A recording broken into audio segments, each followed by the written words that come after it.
E aí, gente, tudo bem? Que bom estar aqui para falar sobre o quinto tema da nossa série sobre batismo infantil. Qual é o critério para que os juvenis sejam batizados? Longe de qualquer achismo ou presunção, Jesus afirma que as condições não são se o juvenil conhece toda a Bíblia, se já fez todos os estudos bíblicos, se ele ou ela conhece todas as doutrinas da igreja, ou se demonstra bom comportamento, é um anjinho na escola, na igreja, em casa. Não, Jesus não fala nada disso. A única condição que ele afirma, tanto para juvenis quanto para adultos, é se a pessoa crê em Cristo.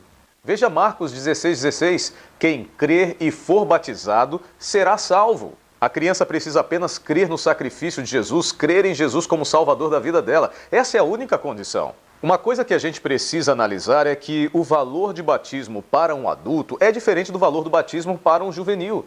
Para um adulto, a experiência que ele viveu ali durante alguns meses ou anos na sua conversão, nesse processo de conhecimento da pessoa de Jesus Cristo, pode ser sintetizada em algum tempo mais curto. Mas para a criança que está sendo cuidada, está sendo conduzida à igreja pelos pais, esse aprendizado é de uma vida inteira. Então isso quer dizer que a criança ou juvenil deveria ser batizada ou batizada só quando chegasse à fase adulta? A escritora Ellen White tem uma citação fantástica no livro Orientação da Criança, na página 499. Preste atenção. Nunca deixeis que vossos filhos suponham que não são filhos de Deus, enquanto não tiverem idade bastante para serem batizados. O batismo não torna cristãs as crianças, tampouco as converte. É apenas um sinal exterior que demonstra sentirem dever ser filhos de Deus, reconhecendo que creem em Jesus Cristo como seu Salvador e que, daí por diante, viverão com Ele. Se errarem, não os critiqueis. Não os censureis de serem batizados e ainda estarem cometendo erros. Lembrai-vos de que eles ainda têm muito a aprender quanto aos deveres do Filho de Deus. Assim como a circuncisão praticada entre os judeus não tinha o objetivo de salvar uma criança, o batismo também não pode ser visto como uma forma de salvação do juvenil. É apenas uma maneira de ele sentir-se integrante de um corpo, de uma coletividade, de uma igreja. E dessa maneira ele se sente confirmado nesse grupo que está caminhando para o céu. Não pense você que um juvenil, quando for batizado, vai se tornar perfeito ou perfeita.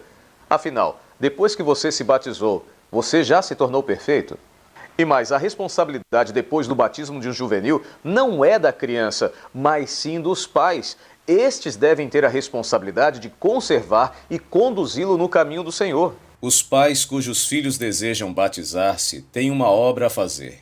Consentindo no batismo dos filhos, os pais contraem em relação a eles a sagrada responsabilidade de despenseiros para guiá-los na formação do caráter. Comprometem-se a guardar com especial interesse esses cordeiros do rebanho, para que não desonrem a fé que professam. Mas, repito, disponde-vos de antemão a agir como pastores fiéis, em guiar-lhes os inexperientes pés no caminho estreito da obediência. Deus tem de operar nos pais para que possam dar aos filhos bom exemplo em relação ao amor, à cortesia, humildade cristã e inteira devoção a Cristo. Se, porém, consentirdes em que os filhos sejam batizados e depois lhes permitirdes proceder como lhes apraz, não sentindo nenhuma obrigação de guiá-los pelo caminho estreito, sereis vós mesmos responsáveis pelo fracasso de sua fé, ânimo e interesse pela verdade. Eu acho que ficou bem claro que a responsabilidade do batismo de um juvenil não pesa tanto sobre ele, mas principalmente sobre os pais, os tutores que estão cuidando da criança. Bem, a gente fica por aqui e volta no próximo episódio falando quais são os critérios ou como avaliar o batismo de um juvenil. A gente se vê.